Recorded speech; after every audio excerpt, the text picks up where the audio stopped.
Assalamualaikum to all my learners. Today's topic is exact equations. As you can see on your screen, the definition of exact equation. If I have an expression like this, it's called an exact differential. If there exists a function of two real variables such that expression equals the total differential df. We know that from calculus that d of f equals this. ये अब आप उसको आपको और अच्छे से understand तब होगी जब हम इसकी एग्जांपल करेंगे. This one is your exact equation.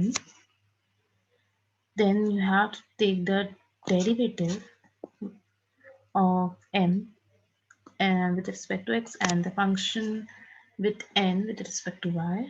When they becomes equal, तो आपने फिर उसको इंटीग्रेट करना है m को with respect to ds, then n को with respect to dy. How? तो ये हम कहेंगे ये हमारी क्या है एग्जैक्ट इक्वेशन. तो देखते हैं कैसे सॉल्व होती है.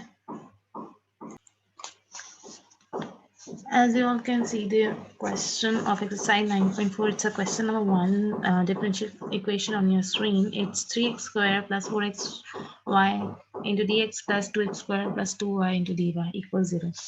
राइट. इस पार्ट को विद जो dx की टर्म में लिखा इसको हमने m कह दिया है, इस पार्ट को हमने क्या कह दिया है n कह दिया है. राइट. हमने m को डिफरेंशिएट करना है विद रिस्पेक्ट टू y और n को डिफरेंशिएट करना है विद रिस्पेक्ट टू x. और जब इनको डिफरेंशिएट करें तो इन दोनों के आंसर्स इक्वल आने चाहिए, जो कि आई भी हैं. 4x होगा जब आप इसको डिफरेंशिएट करोगे विद रिस्पेक्ट टू y तो आपको ये मिलेगा 4y यहाँ से मिलेगा. और जब n को विद रिस्पेक्ट टू x करोगे तो यहाँ से आपको 4x मिलेगा. ठीक है. दोनों का आंसर क्या है इक्वल है. डावा n अपॉन डावा x भी और डावा m अपॉन डावा y भी. तो हम कह सकते हैं कि हमारे पास क्या है गिवन इक्वेशन क्या है एग्जैक्ट है. राइट. अब हमने क्या करना है, अब हमने इंटीग्रेट करना है. क्या करना है, अभी हमने m को डिफरेंशिएट करता है विद रिस्पेक्ट टू y. अब हम m पार्ट को इंटीग्रेट करेंगे विद रिस्पेक्ट टू x. ठीक है.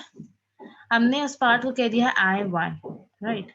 It's 3x square plus 4xy into dx. हमने सेपरेट कर लिया अपने इंटीग्रल्स को, मतलब और सिंपली इंटीग्रेशन यहाँ पे अप्लाई करिए. It becomes x cube, it becomes 2x square y plus c, मैंने कह दिया equation 2. Similarly for the part n, जो n का पार्ट है आपके पास उसके लिए भी यही क्या है. ठीक है. 2x square plus 2y को जब हमने सेपरेटली इंटीग्रेट किया है तो हमारे पास ये टर्म बन गई है. अब इक्वेशन 2 और इक्वेशन 3 को हमने एक साथ लिखना है. कैसे लिखेंगे ये भी देख लेते हैं. अगर हम यहाँ पे थोड़ा सा और करें, it is x cube which is something different and it's 2x square y plus c को आप थोड़ा अभी निगलेक्ट करो. ये पार्ट और जो आपकी इक्वेशन 3 ये पार्ट सेम है तो हम इसको एक टाइम लिखेंगे. ठीक है. x cube plus 2x square y plus y square, हमने इनको एक तरीके से एक साथ लिखना है which is equal to this is your answer of the question number 1. right. This is a different equation from the question number 1. It's question number 10 from exercise 9.4. As you can see, the equation, differential equation, something horrible stories like a horrible story. Yes, it is. I will say it's m and this will n. I'm just saying. ठीक है. ये by definition भी इसलिए m और n ही ले रहे हैं. ठीक है. अब हमने क्या करना है, इसको m को डिफरेंशिएट करना है with respect to y, n को डिफरेंशिएट करना है विद रिस्पेक्ट टू x. ये थोड़ा ट्रिकी है क्योंकि यहाँ पर आपके पास जो है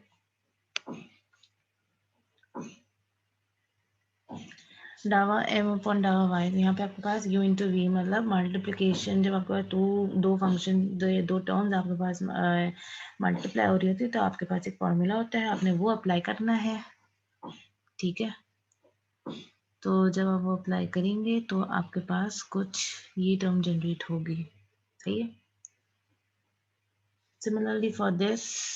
अच्छा, अगर आपके पास if you are differentiating with respect to y तो आप x को एज अ कांस्टेंट ट्रीट करेंगे, and if you are differentiating with respect to x तो आप y को एज अ कांस्टेंट ट्रीट करेंगे. सही है. सिमिलरली फॉर डावा n अपॉन डावा x. अच्छा, यहाँ पर अगर आप देखो ये वाली टर्म, ये तो आपका 0 हो जाएगा, ये x e raise to power x y cos हो गया, तीनों x ही टर्म है। यहाँ पर u into v into w, 3 terms multiply हो रही है, तो हमारे पास 3 टर्म्स का मल्टीप्लिकेटिव फॉर्मूला अप्लाई होगा। सही, तो जिसको अप्लाई करने के बाद मेरे पास ये आंसर आया। अगर हम इस दोनों को टैली करें तो ये दोनों सेम है। सही, so the equation is exact. अब क्या करना है nextly, what we have to do here is we have to consider the part of m and and integrate it with respect to x, जो कि काफी ट्रिकी है। ठीक है, ध्यान से देखिएगा। I have to integrate it with respect to x, मैंने सिंपली y को ट्रीट किया था कांस्टेंट। ठीक है, और इंटीग्रेशन अपनी स्टार्ट करिए। यहाँ अगर आप देखें तो यहाँ पर u इंटू वी वाला फॉर्मूला अप्लाई हो रहा है, 1 इंटू 2 कह लें, u इंटू वी कह लें। ठीक है, अब ये इसकी मैंने सिंप्लीफिकेशन पूरी लिखी है ताकि आपको प्रॉब्लम नहीं हो। आप इसको बाय हैंड जब सॉल्व करोगे खुद से तो भी समझ आ जाएगा। इसको मैंने ई एक्स वाई को अपना इंटीग्रेटिव पार्ट लिया है और cos 2x को डेरिवेट किया है यहाँ पे। सही है, अच्छा मैंने इसको यहाँ पे कुछ नहीं किया क्योंकि आगे आगे कैंसिल हो जाएगा।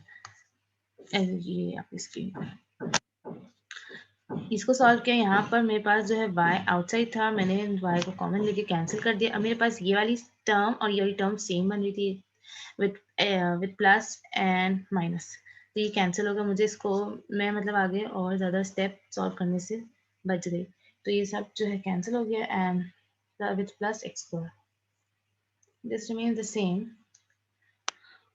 और ये आपके पास जो है e raise power x y cos 2x आ जाएगा। ठीक,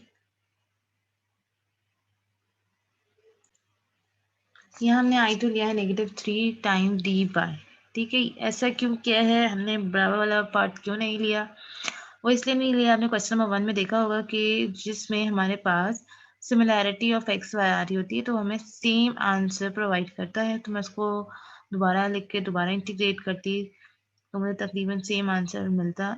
तो इसलिए मैंने अपनी मेहनत को आगे बढ़ाने के बजाय मैंने उसको वहीं पर स्टॉप कर दिया। ऐसे भी आप कर सकते हो ये वाली टेक्निक में कि आप अपना जो जिस पार्ट में आपका एक्स वाई आ रहा हो, जो कि आपको लग रहा हो कि आगे आके आपके पास ये सेम ही आंसर प्रोवाइड करेगा, तो आप उसको नहीं कर सकते, नहीं चाहो तो नहीं कर सकते आप integrate, it's up to you.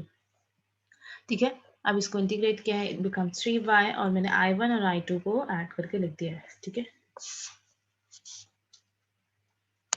now the next question is question number 7, which is 6xy plus 2y square minus 5 dx plus 3x square plus 4xy minus 6 dy equal 0।